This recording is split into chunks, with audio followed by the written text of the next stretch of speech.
Bonsoir et bienvenue, c'est la toute première de On passe à table. Le concept de On passe à table est extrêmement simple. Nous recevons un invité, ce dernier a envie de manger telle ou telle chose. Nous allons donc faire les courses pour lui et ensuite, on a l'avantage d'être reçu par le restaurant Gamboni. Et le cuisinier de Gamboni va donc cuisiner ce que tu as choisi de manger. Notre invité pour cette première, c'est Grégory Coupet. Bonsoir Greg et bienvenue. Bonsoir. Alors, tu as décidé de manger une belle omelette. Ouais. Alors, la première question que j'ai envie de te poser, un peu bateau, pourquoi? Tout simplement. Parce que j'adore les œufs. Petit Ça tombe bien. côté un peu sportif, peut-être les protéines aussi un petit peu. Et puis voilà, il y a des œufs et des œufs. Les œufs fermiers, alors j'espère que tu as choisi Bah, évidemment, tu connais la vrais maison. œufs. Donc ça aussi, c'est le jaune d'œuf est pas pareil. Enfin bon, il y a une omelette de vrais œufs et puis voilà, j'aime ça simplement. Tout simplement, non, mais c'est une Peut-être du bonne petit gars de la réponse. Haute-Loire, Évidemment, c'est ce du qui me va Puy. bien. Et du Puy en volée, exact. Alors, on a été cet après-midi au Hall de Lyon, et puis on a été faire les courses, évidemment. Donc, ce que je te propose, c'est de regarder ce qui s'est passé.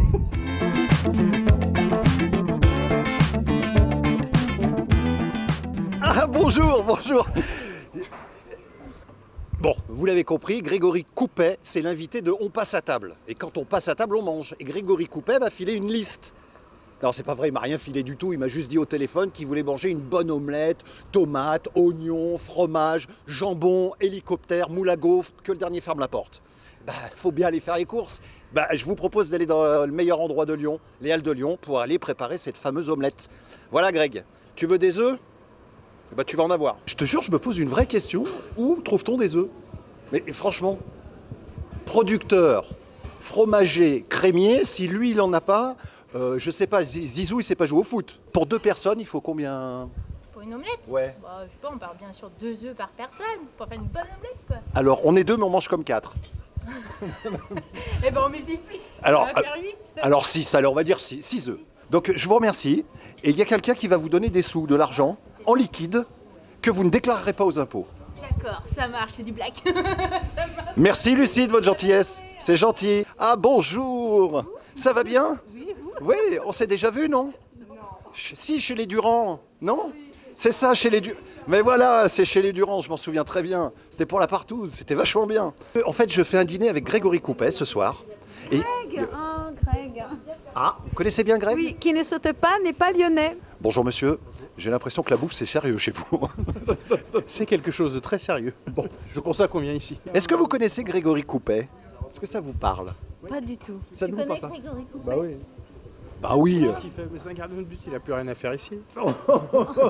Alors pourquoi il n'aurait plus rien à faire ici? Expliquez-moi. Mais il joue plus au foot, non? Mais oui, mais c'est quand même, il y a des... Ah oui, il peut venir au Hall, mais c'est une ancienne gloire lyonnaise de foot. C'est un peu dur, mais c'est vrai. C'est vrai, C'est la réalité. Est-ce que vous connaissez Grégory Coupet? Oui, Qui est-il? c'est un ancien joueur de l'OL.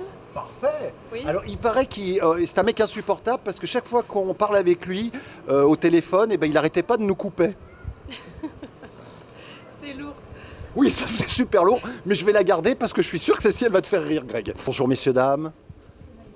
Bonjour. C'est le père de Cyril Hanouna qui est juste là avec nous, donc on voulait le saluer. Voilà, là alors là c'est le cœur même des Halles de Lyon parce que salarié au Hall, ça va ensemble. Alors lui je le connais depuis 250 ans. Hein. Il travaille dans tous les salariés du monde, mais il n'est pas salarié. Est-ce que tu connais Greg Coupet? Un petit peu, ouais. Est-ce qu'il vient de temps en temps au Hall de Lyon? On le voit de temps en temps, ouais. Parce qu'il paraît qu'il y a des fois, il est rond des blagues ici, c'est vrai ou pas? Il fait la fête, ouais, un petit peu, ouais. Ah ouais, donc il envoie Ouais. du Ouais, lourd. Hein. un petit peu, ouais. Greg, Non, mais il t'es est grillé. correct et tout. Et si vous aviez un message à passer à Greg Coupet Ne change rien, continue, ne change rien. Alors il a dit, va bien te faire cuire le cul, ne change rien. Mais la pin-up, mais que vous êtes belle, madame. Est-ce que je peux vous épouser?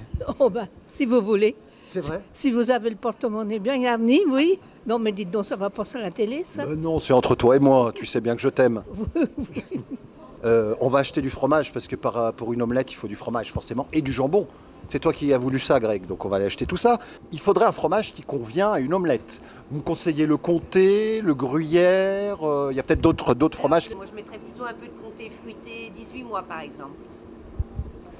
90 € les 100 grammes. On va tout prendre, madame. Allez. Vous avez 9 000 €. Bon, bah là, écoute, on va aller acheter un peu de jambon, mon Greg, et puis on va se retrouver en plateau dans peu de temps. Hein. Est-ce que ça passe dans une omelette, ça hein? Oui, Ouais. si tu, Ouais. Si je veux. si tu veux. Oui, c'est tout ce qu'il me faut, chère madame. On va venir vous régler dans 2-3 jours, hein, vous inquiétez pas. Dans 2-3 jours, on ne vous doit plus un centime. Voilà, bienvenue si vous venez de nous rejoindre. C'est On passe à table. Greg Coupet est notre invité et on est des gens sérieux puisque tout ce qu'on a acheté à l'instant. Ah, ça merde, tu sais, comme ça, il faut toujours tout bien ranger. Et comme on est des gens sérieux, ben voilà tous les produits qu'on a achetés, Greg. Les œufs bio de campagne, la crémière, je la connais parfaitement bien. Du jambon Bellota et également du comté 18 mois. Je voudrais juste revenir sur une petite chose. Lorsqu'on dit que tu es une ancienne gloire du football, etc., est-ce que ça te fait de la peine? Ah non, pas du tout. Pour toi, c'est... Ah ouais, non, il faut passer à autre chose. Parce que beaucoup d'anciens joueurs, et tu seras d'accord avec moi, ont du mal à couper le cordon quand même. On va pas citer de nom, mais ils souffrent généralement. Ouais, mais souvent d'ailleurs on parle d'une petite mort. Et moi je trouve, moi depuis que j'ai arrêté, je m'éclate quoi.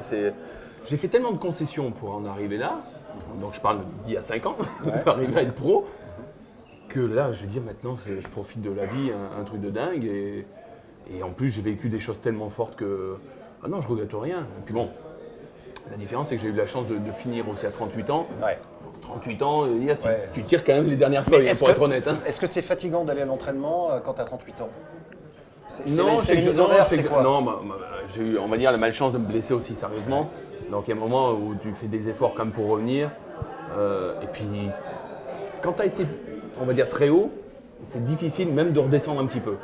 C'est ça aussi qui fait qu'à un moment tu arrêtes aussi, c'est que tu sens que tes performances sont pas... Alors les gens, ils ne le remarquent pas plus que ça. Hein. Mais toi tu le sais. Tu pourrais encore. Mais toi tu sais. Ouais. Donc soit tu continues à te mentir un petit peu, et je sais pas, tu as peut-être besoin encore un peu d'argent, donc mais bon, franchement le top quand tu peux dire stop, et que c'est toi qui le dis, tout va bien. Alors ensuite, tu deviens consultant. Voilà, on se connaît un petit peu. Je suis très étonné. Je me dis, mais ça va jamais marcher. Et tu abandonnes un petit peu ce métier, entre guillemets, parce que tu en as marre d'écouter les gens qui veulent te faire un buzz à chaque fois que tu parles d'un joueur. Ouais, parce que... ça, c'est bien résumé. Ouais, inévitablement. Enfin, pour durer en tout cas, là, très sincèrement, je suis allé là-dedans parce que ça a intéressé bien sûr les télés, les radios. De par mon nom, de par le fait de connaître aussi tous les joueurs actuels aussi.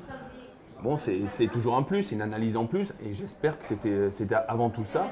C'est un œil différent aussi, gardien de but, c'est un œil différent.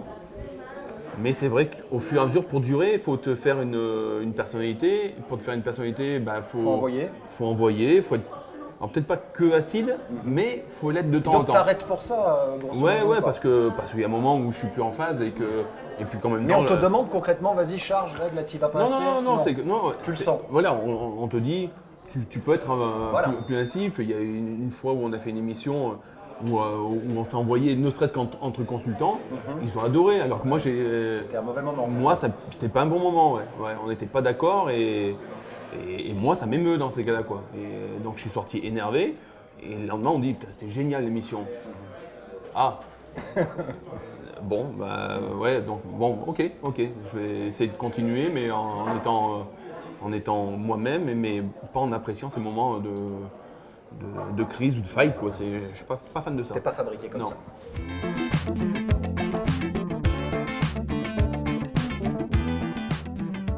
Alors Greg, dans On passe à table, il y a la panière à questions. Alors il y a des questions sympas, des questions moins sympas, etc. Donc je vais te demander de piocher et de lire à voix haute, s'il te plaît. Allez, je vais vite. Raconte-moi une blague qui te fait marrer. Très bien. Alors je vais te faire une blague de gardien de but de Marcel Aubourg. Ancien gardien de l'Olympique Lyonnais. Voilà. À quoi reconnaît-on un futur gardien dès la naissance? Je sais pas, mais ça va me faire rire. Je pense que tu es orienté sur un truc qui va voir. La prise du sein. Ah, c'est pas mal. Elle est mignonne, non? Ah putain, la blague. Très bien. Elle est mignonne. Très bien. Est-ce que gardien de but, Greg, c'est...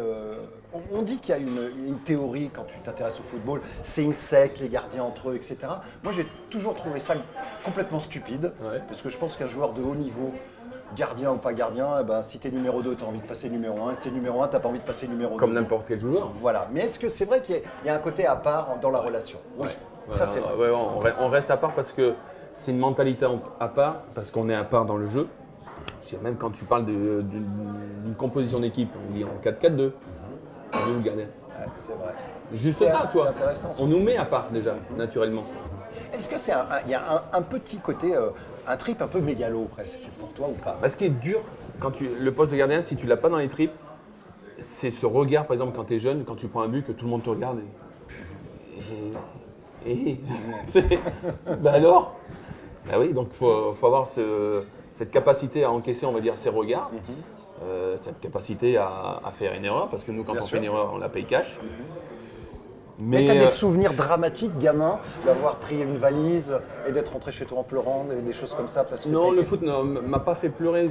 J'ai pleuré par rapport à des actions, l'incompréhension de l'arbitrage, des trucs comme ça, ou la rage que j'ai pu avoir d'avoir été mauvais. Quand tu dis que le football ne t'a jamais fait pleurer, moi j'ai souvenir lorsque je travaillais à OLTV d'avoir vécu un moment extrêmement difficile, c'est en 2006. Quand Ouais. tu pètes un câble, Ouais, parce que là, ça va pas du tout, on va remettre en situation. Tu es de loin le gardien le plus performant à ce moment-là de ta carrière. Tu es en concurrence avec Barthès. Domenech te fait très vite comprendre que tu seras numéro 2 et tu le vis très mal, tu quittes le stage. Et ça te Alors ressemble pas. c'est pas aussi simple que ça. Alors, C'est pas aussi simple que ça. vas-y, bah, ça m'intéresse. C'est- Déjà, quand j'ai l'annonce, ça se fait en catimini dans un hôtel ici. Avec donc- Raymond Domenech. et Bruno Martini. D'accord. Donc, il me donne Il te donne rendez-vous dans un hôtel? Comment ça Ouais, se passe? ouais, parce que là, il faut faire en catimini, il ne faut pas que personne le sache. Parce qu'en fait, ce qui se passe, c'est que quand il me donne la décision, derrière, on a une semaine de vacances. Donc, en fait, quand j'apprends le truc, je pars vite en vacances. Mais c'est glacial Pour éviter ou il de parler. t'annonce ou il te caresse un peu en me disant t'inquiète pas? Non, mais moi, dès que je vois Bruno Martini en bas de l'hôtel tu qui sais que c'est la m'accueille, fin du voyage. j'ai compris à la tête de Bruno. Donc, bon, qu'est-ce que tu veux dire d'ailleurs? Tu restes numéro 2. Ok. Et c'est une injustice, on va le rappeler, je dis pas ça parce que je t'aime bien, parce qu'à ce moment-là, t'es meilleur que Barthès. À ce moment-là, voilà, c'est parce que je remplis je pense, toutes les conditions pour mériter cette place et que j'ai une attitude correcte. Enfin voilà, donc je ne veux pas revenir sur tout ce qui s'est passé, mais Fabien de son côté galérait pas mal, quoi, on va dire. D'accord? Et puis bon, voilà, c'est pas grave, il se passe ça. Et puis en fait, quand on part en stage, donc on a Tignes. Et en fait, il y a une journée où on va en altitude, on dort en altitude pour partir très tôt le matin à 5h30, 6h pour faire une ascension. Donc on va faire l'ascension et tous ensemble, on est par 4 je crois, tous avec un guide chacun. Et en faisant l'ascension, on apprend le bruit court que Fabien est redescendu, donc blessé quoi. Et toi, tu sais que c'est une blessure diplomatique? Non, pas du tout. Ah non, pas du tout. Mais ça te vexe? Non, quand non, même. ah non, pas du tout. Non, Non, au contraire. Je me dis, il s'est blessé. Moi, intérieurement, j'ai dit, ah, Il y a peut-être la place. la bonne étoile, elle est là peut-être. Donc tu crois que tu as une bonne étoile en fait sur ce coup-là. Donc tu vas dans un truc où dire, il est blessé, donc tu es au taquet, quoi, tu es au taquet grave. On redescend au niveau du restaurant d'altitude. Et puis là, nos femmes devaient remonter, en fait, nous rejoindre au resto d'altitude. Parce que les femmes étaient là au stage à ce moment-là. Et donc, en fait, une fois qu'on arrive au resto, donc là, les femmes ne sont pas encore là, j'ai ma femme au téléphone qui me dit « Pourquoi Fabien est là ?» Je dis « Oui, si, il s'est blessé et tout. » Elle me dit « Il n'a pas l'air du tout blessé, hein. » Ah, donc toi, hop, tu descends en premier cran, quoi. Et tu le vis comme une injustice parce qu'il n'avait pas envie de monter? Ah, mais ça va tout pas si simplement. vite. Non, Non. là, tu te dis, bon, qu'est-ce que c'est ce bordel? Les femmes nous rejoignent. Il manque qui? Fabien et sa femme. Donc, on fait le repas d'altitude. Et voilà. Donc, en fait, ils sont en bas tranquilles. Tranquille. Et puis. Donc c'est un privilège qu'il a à ce moment-là. Ouais, donc voilà, Mais on la fait. petite histoire Non, dit- mais après, on redescend. Après, et le lendemain, on est en entraînement. Le lendemain matin, on est en entraînement. Fabien vient s'entraîner normalement. On sort de l'entraînement. À l'époque, on n'avait pas le droit de signer des autographes, on n'avait pas le droit Enfin, il fallait faire vite que tout le monde rentre vite dans le bus, il fallait vite partir. Je ne sais pas s'il y avait des menaces à l'époque ou quoi que ce soit, mais enfin bon, bref, on n'avait c'était pas la le temps, il fallait qu'on rentre. Et dans ce fameux bus, et on rentre dans le bus et puis on attend. Et là, je vois Fabien qui est en train de faire 10 minutes de plus d'entraînement. Alors que la veille, il était blessé pour faire une ascension. Donc l'après-midi, on avait l'après-midi libre. Je suis allé voir Domenech. Et c'est là où je lui ai dit qui est le meilleur. Mais je ne lui dis pas calme comme ça. Hein. Je suis vraiment très énervé. Donc tu pars. Ouais, là, Et ouais. qui te rattrape? Parce que tu reviens ensuite. C'est ma mère. Ouais, c'est ma mère. C'est ta maman Ouais. qui te dit fais pas le con. Mais elle te téléphone. Elle me dit non. Mais c'est toi qui l'appelles? Oui, Maman, je suis j'appelle en parce que train de- Ouais. tous les journalistes Bien sûr. ont le numéro des parents, enfin tout est cadré. Donc je lui dis en fait, je t'appelle pas pour demander un conseil, pour te dire je m'en vais. Elle m'a dit t'envoies de quoi? Je m'en fais du stage. Je dis mais c'est pas possible. Je dis, bah, si. Donc je lui explique tout. Elle me dit mais fais pas ça, quoi. C'est pas ton éducation. Remonte. Fais pas ça. Et tu fais demi-tour. Et je finis par faire demi-tour. Est-ce que c'est le pire souvenir de ta carrière? Ouais, ça ouais. T'as Ouais, failli parce que tout arrêter? là j'aurais. Peut-être pas quand même. Non, parce que même encore maintenant, je regrette d'être monté. Quoi. Ah oui, ça c'est intéressant. Ouais. Parce Parce que- que j'étais mort, moi. Mais en fait, ce qui se passe, c'est qu'à ce moment-là, le groupe des 23 est fait par la FIFA. Donc en fait, moi, très sincèrement, je pensais pouvoir partir et puis Être remplacé, Et puis genre. il fallait me remplacer, quoi. C'est tout. Mais parce que très sincèrement, par la suite, c'était Mika le numéro 3. Je suis allé voir Martini. Je lui ai dit, si jamais Fabien vraiment se blesse là, il ne faut pas me faire jouer. Hein. Parce que là, je suis mort. Moi, j'étais mort. Psychologiquement, j'étais mort.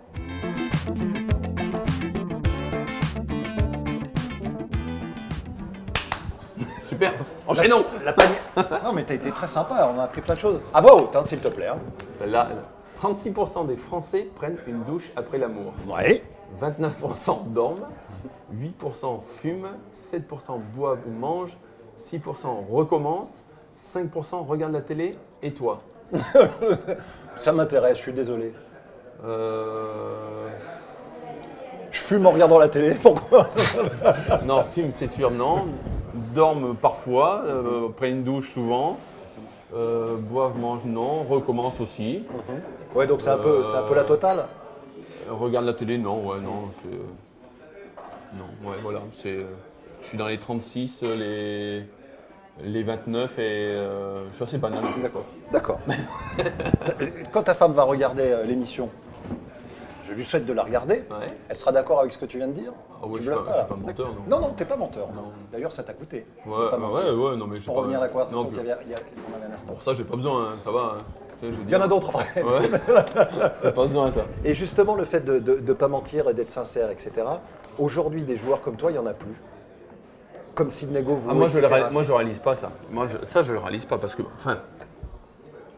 Je sais pas, mais déjà, ça me choque que tu dis ça. Il n'y en a plus.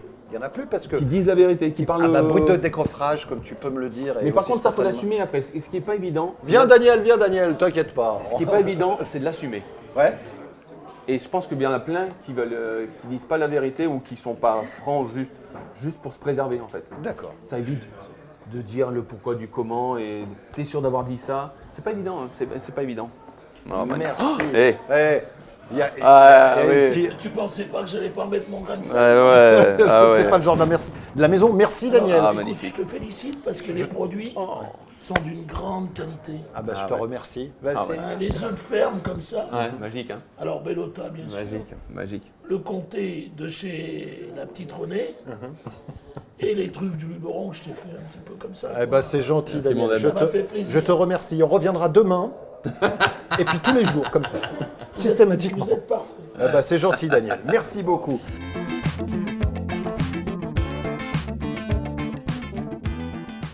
Tu seras où dans 2 ou 3 ans Moi, sincèrement, j'espère entraîneur des gardiens à l'OL? et éventuellement à l'OL. Ce serait sympa. Et le fait, parce que tu as un parcours, pour ceux qui connaissent un tout petit peu le football, assez étonnant, puisque tu passes de nombreuses années à Saint-Etienne, quasiment une douzaine à Lyon. Normalement, sur le papier, ça marche pas. Et surtout au début, parce que je me souviens... de Ah, ton mais c'est premier ma match. fierté, ça. Moi, c'est ma fierté. Et aujourd'hui, je te sens beaucoup plus lyonnais que stéphanois. J'ai avoué il n'y a pas longtemps, on va dire sur les réseaux sociaux, mais c'est quand Lyon a perdu 3-0 face à Saint-Étienne. En fait, jusqu'à présent, je le vivais bien parce que déjà de gagner pour moi c'était important parce que je défende à l'époque le maillot des Verts ou le maillot de Lyonnais, c'était juste important pour moi de gagner, enfin, ou en tout cas de faire le maximum pour gagner. Donc il faut être honnête. Après, Après, il valait mieux être du bon côté, quoi. Un derby, c'est important d'avoir le maillot qui gagne. Hein. C'est sûr. Surtout quand tu as porté celui d'avant, dans mon cas. Donc je veux dire, c'est très très important. Donc on a eu la chance. On a eu la chance d'être du bon côté, on va dire, de la barrière et du score, on va dire. Mais c'est ma grande fierté parce que j'ai réussi à me faire accepter. Mais ça a été long, hein. Ça a été très long. Hein. Je veux dire, je me suis régulièrement insulté. À l'époque, c'était pas canalisé comme ça. Les supporters étaient vraiment autour. On faisait des petits jeux. Les supporters me disaient ça, c'est un but lyonnais. Quand c'est Cavé qui marquait, quand c'est Flo Maurice. En plus, il n'y avait que des lyonnais quoi, à l'époque. Jules, tout ça, c'est un but de vrais lyonnais. C'est d'enculé Stéphanois. Putain, dis oh, et regarde, je suis avec l'OL, donc je suis honnête, je me donne. Mais moi je dis, il m'a fallu 3 ans. Ouais, 3 ans pour. Et maintenant, tu as une notoriété à Lyon. Enfin, mais parce que je pense les que. Lyonnais t'adorent. Ils savent que je suis honnête. Mais même encore maintenant, au BG, je leur dis ouais, j'aime Saint-Étienne, hein. J'ai été formé à Saint-Étienne, donc je pourrais jamais cracher sur les verts. Les BG, c'est les bas de gamme. Hein. Les bas de gamme, je viens de là-bas, donc je suis pas un salopard. Quoi. N'importe quel autre joueur. Il va toujours revendiquer d'où il vient. Ben, moi, je le fais aussi, parce que je pense que je remercie encore Saint-Étienne de m'avoir si bien formé. Je comprends. Mais c'est vrai que, pour en revenir au derby qu'on perd 3-0, tu vois, je dis Lyon, c'est un beau révélateur. C'est là que j'ai réalisé que ça m'avait contrarié. Quoi. Qui regrettes-tu le plus humainement à l'Olympique Lyonnais, si tu devais en sortir? Pas grand monde, parce que j'ai les principaux, je les vois encore. Quoi. Mais comme Flo Laville, par exemple, c'est mon ami. Mais bon, ouais.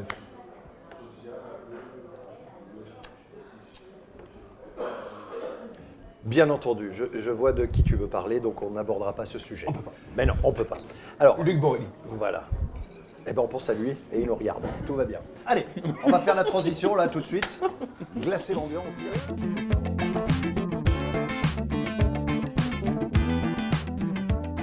Quel est le club où tu as été le mieux payé et combien? Je pense à l'Atlético. Ouais. Voilà, mais ce qui me plaît, c'est la deuxième partie de la question. Et combien? C'était du 200 000 net, je crois. Et tu gagnais plus qu'à Lyon, là-bas. Je pensais que le club où tu avais été le mieux payé, c'était Non, Lyon. c'est plus, ouais, 250. Franchement, je ne sais même plus. J'ai jamais fait. Tu vois, par exemple, quand je suis parti donc j'ai fait qu'une année à l'Atlético, quand je suis parti au Paris Saint-Germain, je gagnais moins en 2 ans à Paris Saint-Germain que ma deuxième année qui me restait à l'Atlético. Et pourquoi tu pars? Pour jouer. Bonne réponse. Est-ce que tu n'as pas peur d'avancer des chiffres pareils? Parce que c'est très compliqué en France de dire, et je te remercie, je gagne 250 000 euros net par mois. Je veux dire, c'est quelque chose qui peut être violent pour un certain nombre de personnes. Alors que tu ne les as pas volés, tu as travaillé pour, et puis si tout le monde avait les moyens de gagner 250 000… Alors j'espère que mes enfants ne verront pas par contre ces émissions, tu vois. Parce qu'ils ne Pourquoi? savent pas du tout. Ils savent pas du tout. Ils ne sont pas complètement stupides, ils savent très bien qu'un gardien de Ils sont très très loin du compte. Ils sont très loin du compte. Et on n'aurait jamais dit, non, jamais. Ils le seront à un moment ou à un autre, tu crois pas? Non, mais ils se doutent pas. Ouais, mais ils se doutent pas. Ils se doutent pas. Même leurs copains leur disent mais vous êtes riches et tout. Ils disent non, ils savent pas. Ils savent pas du tout. Mais pourquoi? Parce que tu leur caches le luxe? Parce que tu as les moyens? Ouais, parce que tu gagnes autant d'argent. Oui, mais parce que j'ai pas envie qu'ils voilà, j'ai envie qu'ils restent modestes comme ils le sont, quoi. Et l'argent n'a jamais été, un moment compliqué de clash avec tes dirigeants, avec tes agents? Enfin, je sais pas, je crois que tu n'avais pas d'agent. Ouais, non, j'ai eu des agents, mais vraiment occasionnels, et c'est vrai que sinon, je me débrouillais un peu seul. Mais parce que Tu savais ce que tu valais? Non, parce que j'ai jamais fait trop cas de. L'argent n'était pas un moteur du tout. Tu vois, j'étais capitaine ou j'étais souvent leader. Mais par exemple, j'allais jamais en discussion de début de saison pour négocier les primes de match. Jamais? Non, parce que je n'étais pas crédible. Et que très sincèrement, je partais du principe que j'étais déjà bien payé pour gagner les matchs quand même. Et pas pour que m'entraîner. Donc pour moi, c'était. Ça va embêter beaucoup de joueurs de dire ça, mais je vois pas pourquoi on a des primes pour faire notre métier, quoi. Tu comprends pas?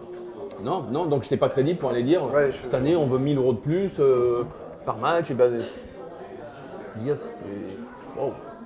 Qu'est-ce qui te manque le plus depuis que tu as arrêté ta carrière? C'est le côté équipe. que j'ai retrouvé, hein, puisque maintenant j'entraîne à l'Olympique Lyonnais là.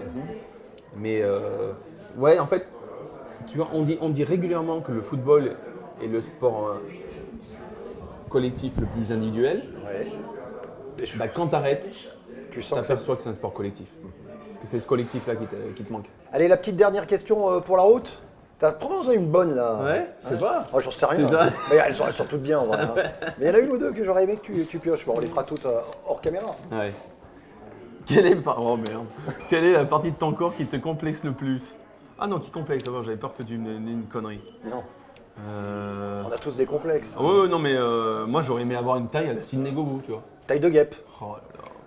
Ah ouais, moi j'ai un tronc. Hein. Faut être honnête. Hein. Je t'en prie, on se connaît pas bien là encore. Un tronc prétentieux. Ah ouais, non, une taille de guêpe là, c'est magnifique. Et parce que tu trouves que t'as pas une petite taille. Non, non, je suis pas dessiné du tout. Non. Vous l'avez jamais vu torse nu, hein, je vous le dis.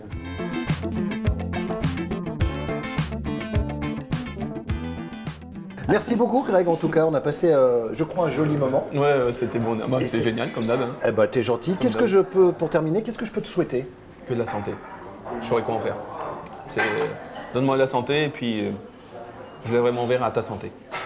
Eh ben, t'es gentil. Merci d'avoir fait cette première avec nous. Je suis ravi. Vraiment, un plaisir. Greg, c'est sincère.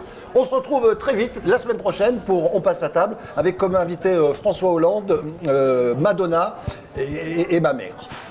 Bruce Springsteen. Et Bruce Springsteen. C'est pour Greg, c'est pas pour moi. Ciao.